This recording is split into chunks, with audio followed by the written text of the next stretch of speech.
3, 2, 1, go. Careful. What are you doing? Are you okay? Hello and welcome to Power Drifting, the Rally Game podcast. My name is Tom and I'm joined once again here in the virtual cockpit by the one and only Mike. Hello, Mike. Hello, Tom. Yeah, good to be back. It's been a while. Yeah. I was going to say it's been a while. In the 5 months since we were last here in the virtual cockpit, it looks like a small family of squirrels has made a home in the glove box, and there's a sort of a greenish mildew forming here on the steering wheel. But fear not, we're back to give this wreck a much needed service. Can you see where I'm going with this, Mike? I can. Yeah. This is Service Area, which is a new show type here on Power Drifting, where we take a break from discussing a single rally game, and instead we slow down a little bit to discuss some pertinent news and upcoming games. So join us as we pop the hood, as our American friends say, and get covered in the thick, oily goodness of rally gaming news. Did I go a bit Keemstar there? I don't know. I am Little bit. It's funny, I'm 40 and I shouldn't know who Keemstar is, but when you spend your entire life on the internet, cultural osmosis can occur. But as usual, I digress. So first things first, then, Mike. Let's just jump in. I've gone. Isn't that somebody else? Doesn't Philip DeFranco do that? Let's just jump in. I'm getting mixed up with my weird sort of YouTuber people. Yeah, I try to stay away from YouTube as much as possible.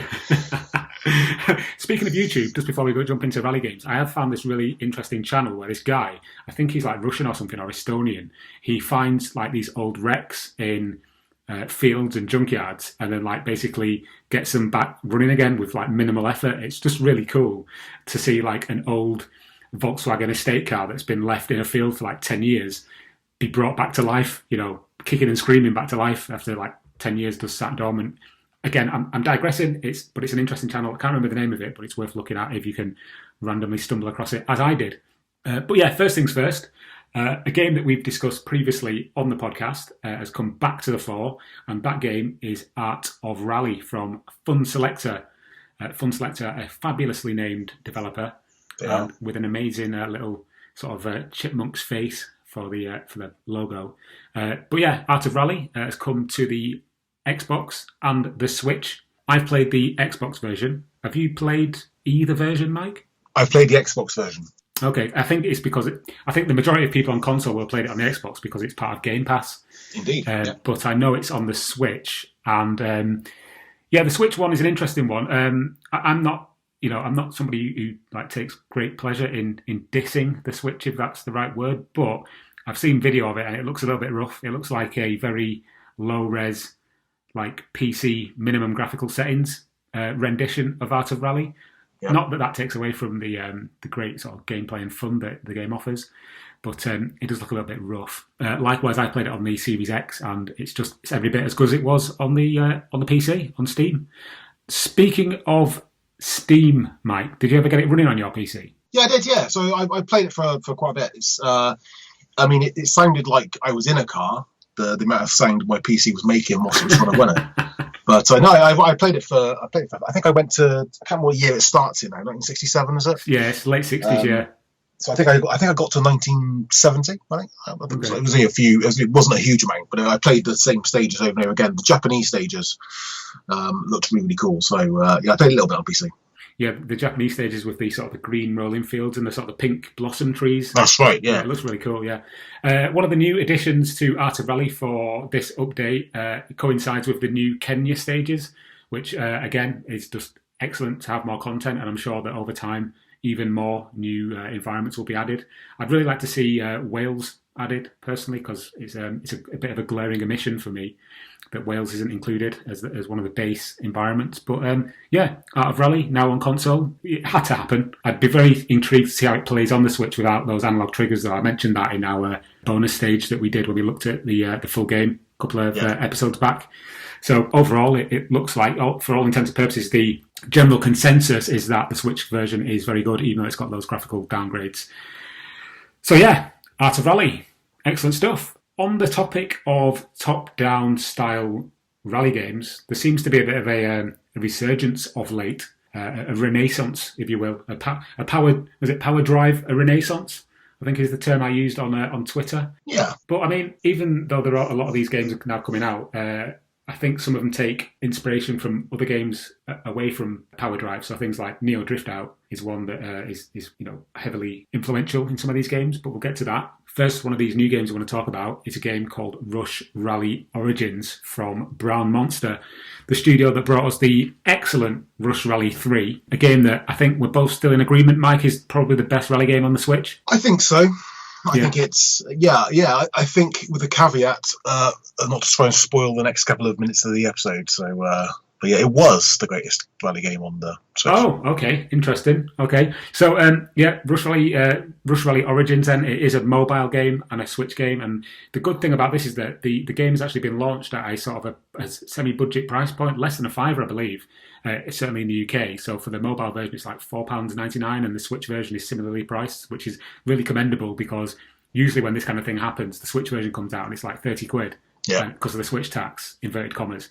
But no, here Brown Monster have put this out at a similar price point, so well done, basically, for that. I've got a couple of questions, Mike. Okay. First of all, is Rush Rally Origins just Rush Rally 3, but played from the overhead camera view that you could get in Rush Rally 3 already? Because that's kind of what I was hoping it wouldn't be. I mean, it's based on the same concept. It's certainly, it's not a massive divergence from that, but that was what I was expecting to an extent. I mean, the stages are different. Okay, that's another thing I was going to ask. It's not just the same game, but with a different viewed out. I mean, it's been a long time since I've played Rush Rally 3, so in all fairness, it might just be the same stage and I've forgotten. I wouldn't be surprised. Too many rolls in the car, and I've obviously forgotten stuff over the years. But so I don't think it's the same stages, but it does what it says in the tin to an extent. It is literally, a rally game from top-down perspective. I said you have two different versions. You have an isometric version, and you have one sort of following the car. Almost like a Game Boy Advance type game where you sort of just like above but behind. Yeah. But the isometric view, for me, it is literally Power Drive. It is literally going back to those sort of looking through magazines back in the 1990s and seeing this really weird isometric rally game before rally games became really popular. It's that sort of coolness to it. It's just a really good, solid game. Nice. I'm also having flashbacks of what was it called? You could race cows and things. Skid Marks, Super Skid Marks. Remember that? Yeah, great game. That's another one that would be really cool to see come back, but I doubt we'll see it in our lifetime. Yeah, I think possibly Evercade version. I'm trying to think whether the Evercade has Super Skid Marks on the Codemasters collection or not. That's interesting. Yeah, that should be shipped this weekend, so hopefully I'll know tomorrow, hopefully. But yeah, so for me, I've said this on the podcast before, that top-down racing games are my thing. I could happily play Micro Machines 96 for the next 20 years and not get bored of it. So these kind of games, and I've always wanted a really, really deep, in-depth top-down rally game. So for me, I think Rush Rally Origins does exactly what I want it from it. And it works really well. And it's just great to see all this resurgence of top-down and isometric rally games. Yeah, and from one sort of isometric top-down rally game to another one that's not actually out yet, but I've been lucky enough to be given a Steam key for it just to have a sort of little play around. And this game is called Super Woden GP. And as I mentioned earlier, this is a little bit more like Neo Drift Out than Power Drive, just because the angle is slightly shifted on 45 degrees. But I have to say, even though the name is a little bit odd, and I'll tell you exactly why it's called what it's called in a sec, but I'm going to go straight out and say this is one of the best isometric rally games I think I've ever played.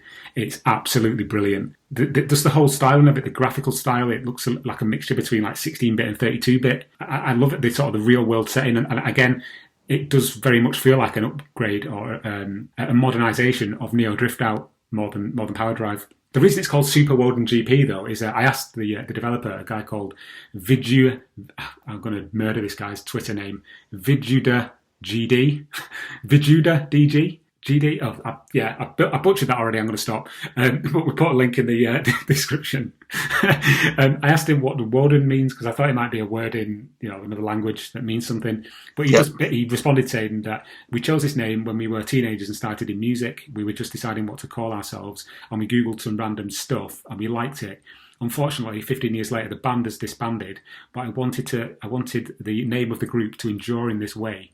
And in fact, some of the songs from Super Woden GP are adaptations of some songs that the band did in the past. So I thought that was a nice little bit of trivia that they basically took the name of the band that they had when they were kids and turned it into a full-blown Neo Drift Out homage and kept the name, which is quite nice, really. But onto the game itself then. As I say, isometric view, fantastic vehicle handling. It's so much fun. It's like really sort of, it's one of the games where you pick it up and you feel it's the controls are a little bit loose and you're like, oh, a bit twitchy. But then once you get to grips with them, you just power slide around every corner, and it's just so much fun. The AI is spot on, and it feels a little bit hard to start with, but once you start battling your way through the extremely well done career mode, which also almost looks like, do you remember Gran Turismo where you turn it on and you have this like map of a city, different like car manufacturers and different races that you could go to, and it was all sort of laid out in a sort of a map style. It's like that. So you get a certain amount of money to begin with. You can only buy certain types of cars, and then you can enter like weekend race meets. If you win those, you get stars, which add to your star meter. You also get money, which you can use to buy cars. And it kind of works in harmony, where the better you do in some races, the more stars you get, so you can enter more championships. But then you need to use the cash that you win in previous races to upgrade to new cars. Certain events only let you use certain cars, that kind of thing. It's really well done, really well implemented. And it's just got a really nice, steady learning curve. So the first few races, you'll just have like a really slow car. You won't win any races and you'll just get sort of slightly annoyed with it. But as you continue to replay the same tracks, you almost pick up a sort of a muscle memory, and you remember where all the different turns are, to the point where you're actually competing now. You're getting on the podium, you're getting money, you can buy new cars, you can enter new championships, and it just all works really, really well. So I've got high hopes for this one. It looks great as well, sounds great, and just plays really, really well. So Super Woden GP, I think, is one to look out for, and I would be very interested to know if they've got any plans to put this out on other consoles, because I think it'd do really, really well outside of Steam. But, it's early days as yet, and I think it's coming out sometime in September. It's coming out soon. But yeah, I think, from what I remember reading, I think it's out on 1st September. Oh, is it? Okay. Yeah. Interesting. 1st September. It's 9 days. 1st of September 2021, Super Woden GP. Definitely give that a look if you are into these kind of rally games. Okay, so from a game that's on the verge of release and one that's actually, or two that are already out for you to sample, let's move on to another interesting looking little project that's very much in its infancy. It's embryonic, even, shall we say. That is a project called Overjump. Overjump, obviously, a play on the old Sega Rally Overjump, as you obviously go over a jump. So this I was alerted to this via Twitter. The gentleman that runs the Twitter account, Alessandro, seems like a really cool guy. I spoke to him via Twitter and asked what this thing was, and essentially it's a reimagining of the original Sega Rally, but created in Unreal Engine 5. Looking at his Twitter account, it's at Overjump Rally, if you wanted to get some more information. But it's quite an ambitious project, and I asked, what's the story here? What are you actually trying to achieve? And he responded thusly. So he says, Alessandro says, I was looking for a simple yet interesting game to make while learning Unreal Engine 5. It needed to be fairly contained with predominantly natural landscapes, with rock formations, no complex animations or models, and of course, fun to play. Sega Rally checked all the boxes. I grew up playing it on the Saturn, so there's definitely a nostalgia factor for me, and it's definitely true for a lot of people. The goal is to do an overhaul of the graphics while keeping the gameplay similar, cars and tracks. Also thinking about adding extra features such as different times of day, weather conditions, online matching, worldwide leaderboards, and a few Easter eggs and game modes that would make hardcore fans very happy. That would make me happy. I'd love to play a fully recreated version of the original Sega Rally in Unreal Engine 5. And as I said earlier on, it's still very early days yet. And Alessandro has released a few videos via his Twitter account, just showing sort of proof of concepts and some models of vehicles and the tracks and whatnot. But I've got high hopes for this one, and I hope that he can actually do it justice. I don't know, have you seen any of this, Mike? And do you have any thoughts about any of this that I've just kind of spoken at you? I've not been paying much attention to social media in the last few weeks, so I haven't seen much about it. No, so I think I saw something. I said to you earlier on, I think I saw it sort of at the corner of my eye whilst perusing some Dreamcast content on Twitter earlier on, And I think I didn't really take it in what it was, and you said what it was. It's fantastic. I had to look up what it was. It looks really good, really interesting. I mean, anything which brings new rally type experiences or anything like that at the current time is fine by me. Yeah, it's all welcomed. And again, especially since, as anyone who's listened to our very first proper episode, SS1 Sega Rally, will know, we've both myself and Mike do have a lot of love for Sega Rally. So if Overjump can meet its expectations, we will be very happy indeed. I'm sure a lot of other people will as well. That said, you can still get Sega Rally for the PC, and you can play various games on retro consoles, but I think a newly reimagined version with like things like time of day and all the mod cons of modern rally games would be welcomed. Yeah, indeed. I wonder if Sega would like do anything though if they saw this and was like, actually no, that's our IP, you can't do this. Like Nintendo does with its like fan games where they sort of crush the dreams of bedroom coders the world over. Yeah. There was a Pokemon game, wasn't there, a while back where they basically stamped on it and said no. And there was a Metroid. I think there's a Metroid game as well, like a fan-made Metroid game. Unfortunately, it's going to happen, isn't it? People they're going to do it. They've got to protect the IP to an extent, so I can see why. But Sega, you'd hope would be a bit more nice about it. But then I think the term you're looking for is laissez-faire, I believe. Yeah. I mean, I've not heard of Sega ever overreacting to a unauthorized product. No, me neither. No. But it sounds interesting, and you can follow updates on Twitter at Overjump Rally. Okay, let's have a bit of a step change now, Mike. We'll move away from the sort of the indie scene and more onto the AAA side of things, if you want to call it that. AAA, inverted commas, air quotes, plenty, mainstream. Dirt 5, again, a game we've covered in the past, a game that I think we're both quite fond of. New DLC has been released in the not too distant past. The supersized content pack, which includes 27 new career modes. 27 new career mode events, not 27 new career modes. That'd be a bit much. That'd be impressive. An impressive DLC, that would be. Yeah, it's only 16 gig to download. And 4 new cars, as well as other new items like car liveries and other visual additions. It's interesting, Dirt 5, because, I mean, it's been out for a while now, but it still seems to have, a lot of online buzz around it. Yeah. And I put it on recently the other day for the first time in months, and I was kind of astounded again at just how good it looks still on the Series X. With all the particle effects and all the fire and everything going off. And I think what it is that since it came out, and I wasn't massively bowled over by it because it wasn't fully like next gen, again, air quotes. Since then, I've kind of played so many other games, and I kind of got used to the fact that maybe this new generation of consoles isn't going to be like the step change that we had when like we went from like N64 to Dreamcast. Do you know what I mean? Sure. Yeah. So it's just like an incremental upgrade. But then going back to it the other day, I was like, wow, this does actually look really, really good. So maybe we were a little bit, or maybe I was a little bit harsh on it when we did our episode a few episodes back on Dirt 5. But it's nice to see that they are still releasing these content packs, and I think there's more to come because. And this will lead nicely into the next topic. I can't see Codemasters working on a new Dirt game now or in the next year because of what's happening with the WRC license in 2023. Is it 2023 when they get the license? I think it is 2023. Yes. What was it next year? Yeah, it's in the next few years, and I can't see them putting untold amounts of time and effort into releasing a new Dirt Rally game or a new Dirt game because. The time is coming where they're going to be handed the WRC license on a platter, and they're going to obviously create some kind of new game with that.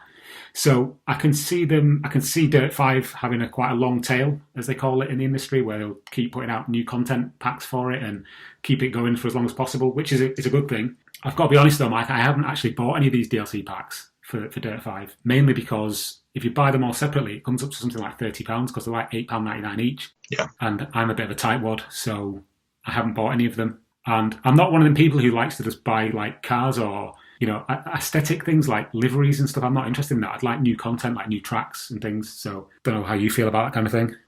For me, I think Dirt 5 is the only Dirt game I've not bought DLC for. I just didn't. For me, it just felt a little bit like Grid Autosport for me, which was a great game. I love Grid Autosport, but after a while, it just got a little bit repetitive, a little bit boring. Maybe it's my change in tastes. I'm not sure, but I'm a massive fan of Codemasters racing games, and it just, I think after a while, Dirt 5 is probably the opposite of you by sounds of it. I think I've sort of gone off it the more time's gone on. Interesting. But DLC, I mean, some of Codemasters DLC for Dirt games in the past have been really, really good. I remember the Monaco rally was added as a DLC for Dirt. I want to say Dirt 3 possibly. So yeah, I've not touched DLC unfortunately myself. There was some good Dirt 2 DLC where they bought like the Colin McRae vehicle and tracks and like sort of mini career mode in as well, didn't they? With the Subaru Impreza and all the Scottish tracks. That was quite cool. Yeah. But with Dirt 5, I've not really dipped in. Dirt 5 DLC is out and has been coming out nice and steadily for the last couple of months. So yeah, if you're a fan of that, get involved. And if you want to, let us know what you think of it by getting in touch on Twitter, which I'll give the handle out at the end of the episode. Right, the other one, Mike, the other mainstream game that we're going to talk about is WRC. And it kind of leads on nicely from what we're saying there about Dirt 5, obviously because Codemasters gets the WRC license in a few years. So it looks to me like Kiloton are kind of going all out to impress, get the maximum amount of bang for buck out of this license. And so far, the trajectory is on an upwards sort of trend, because the last couple of WRC games have just been fantastic and then just better and better for me. Starting with 7, they kind of nailed it. And then with 8 and 9, they just kind of improved on a winning formula. And 10 looks like it's going to be the biggest and best yet, really, for me.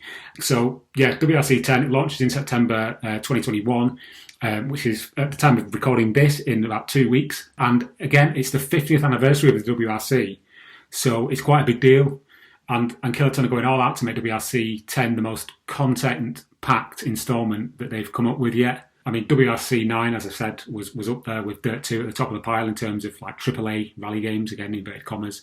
But WRC 10 is adding a bunch of new content. Have you seen any of this, Mike? Have you seen any like the trailers? I know you've had a bit of a sort of hiatus off social media and whatnot, but have you seen what they're actually including? Oh yeah, no, I have. Yeah, so I've been keeping an eye on it. I mean, I've been trying to find WRC 9 for the last several months at a good price online because I've been wanting to play it again, and it's holding its price quite well, which is, I think, it's quite a good sign probably. But yeah, I've had a look. It's not a generational leap, I don't think, from what I've seen, unless you've seen something I haven't seen. No, I haven't seen anything which is a massive generational leap. But yeah, you're right. They fine-tuned the craft in the last couple of years. I think 9 was probably the best competitor to Dirt for, I can't think what the last series that would have competed with Dirt really was, but good 10 years, probably for a good 10 years, the best rally game alternative. So yeah, it looks really good. I think they've proven now that they've done a job in the past. So WRC 10 should be really, really good.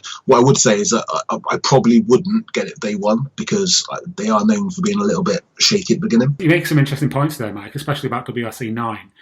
They did release an update patch for WRC 9 for the next-gen consoles, for the PS5 and for the Xbox Series X, which did enhance the visuals somewhat. Yep. Not a massive amount, but it did add a sort of an extra sheen to them. I think that's where they'll be going with WRC 10 from the start, especially for the next-gen consoles or current-gen consoles, if you want to call them that. There are a couple of things that I hope they don't get wrong, which I'll go to in a sec, but to begin with, some of the extra content is really interesting sounding. For a start, they've added the whole of the new 2021 season, so that includes the new rallies in Estonia, Croatia, Belgium, and Spain. Mm-hmm. And for me, this is the most important piece of this puzzle.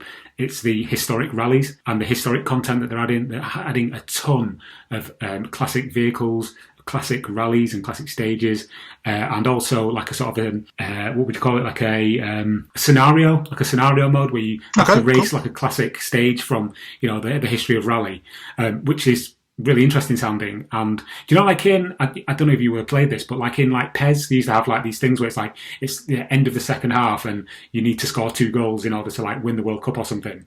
Yeah, it's in the Formula 1 games as well. Codemasters in the Formula 1 games. Yeah. Of course it is, yeah. That's what we're talking about. Yeah, of course it is.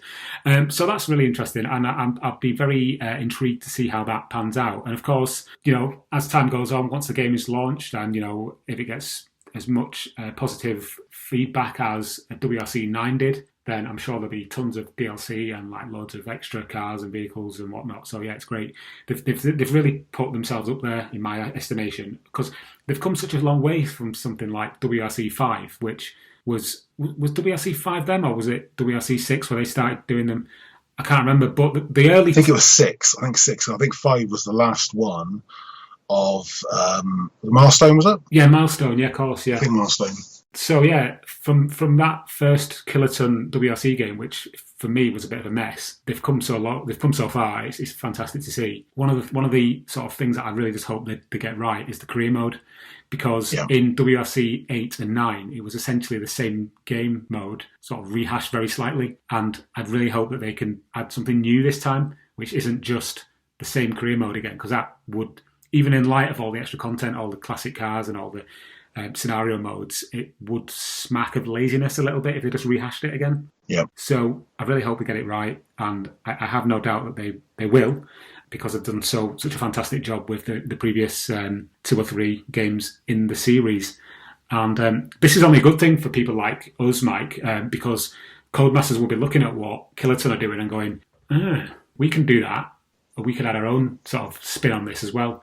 So it'd be very interesting to see how much of what Kiloton does remains when Codemasters takes over the license in a few years' time. Yeah, I think for me the biggest thing is what Codemasters do with the license, in reflection of sort of taking on the story modes, which obviously they've done with Formula One. Obviously, a big thing that EA Sports do. Obviously, EA now own Codemasters, and so I'm interested to see a sort of a story mode in a WRC game. That'd be pretty cool, I think. Yeah, that'd be really good. Yeah, like starting off as like an amateur and then like getting all the way up into the WRC, like following a particular characters, like, and having like rivalries and things like that. Well, exactly, yeah, because like you had it in Tokyo Race Drivers, you had it in Formula One, but actually it's a bit sort of shoehorned in, because in Formula One you're driving in Formula 2 or Formula 1, that's it. So there's not really any sort of career to it. Tokyo Race Drivers has always been a little bit, you're racing in trucks 1 minute and then cars in the next. It's a little bit, is it realistic really? A proper story mode in a rally game, you know what, that could work pretty well. I think that would work surprisingly well, actually. Codemasters are the masters of presentation, aren't they? Codemasters are exceptional at what they do. So for me, as much as I do appreciate what Kiloton have brought, I'm still a massive Codemasters fan. I think if Codemasters can bring what they've done to Formula One and bring it to WRC, that we could be in for something exciting in a couple of years' time. Definitely, and not to just kind of go over all ground that you've just stated there, but to see a career mode where you start off at the very, very lowest sort of junior leagues or almost amateur leagues, where you have these rallies that, they don't get any kind of airtime other than in like the very specialist press, and then building your way all the way up to, like I say, the top of the tree in WRC. That would be just, that'd be brilliant. That'd be such a cool thing to see. Well, anyway, for the time being, WRC 10 is launching imminently, and we will undoubtedly cover it when it does launch, or after a while after it launches. But yeah, I think that's going to pretty much do it for this very first service area episode. That's your lot, essentially. So thanks for listening to us ramble about upcoming and recently launched rally shenanigans. Obviously, this episode will be out of date in a matter of weeks, so we'll do these service area episodes every now and then, as new games are announced or as new things come to our attention. If you like what you've heard, please do give us a follow on Twitter at PowerDriftPod. You can also find every episode that we do on our YouTube channel. If you just search for Power Drifting the Rally Game Podcast on YouTube, you'll find a video, which is not really a video, it's basically a still image and our voices, and that's because I can't be bothered recording footage and editing it together, because this takes long enough to edit anyway. So yeah, sorry. If you're an indie dev and you'd like for us to chat about your game, or if you just want to get in touch and tell us how much you hate our voices, then DMs are open, as the kids say. For now though, Mike, I think it's time we got out of the virtual cockpit, as the windows are steaming up and I'm getting a little claustrophobic, especially as you still insist on bringing your life-sized cardboard cutout of Commander Worf into the cockpit with you.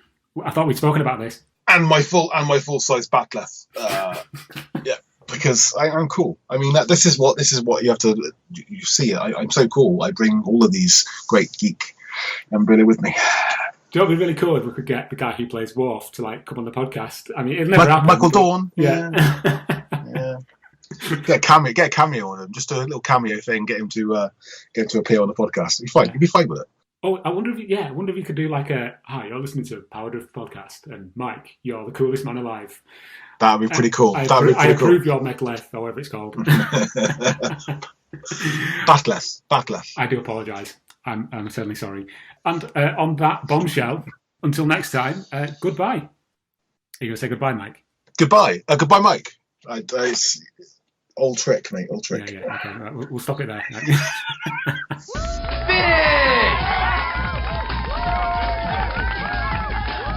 wasn't too bad.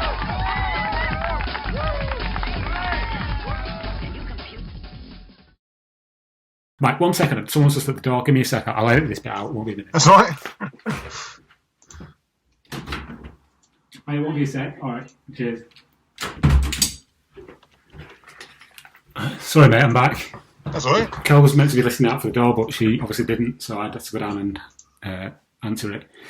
I can't remember what I was talking about now. Dirt 5, wasn't it? Yeah, Dirt 5. Yeah, so.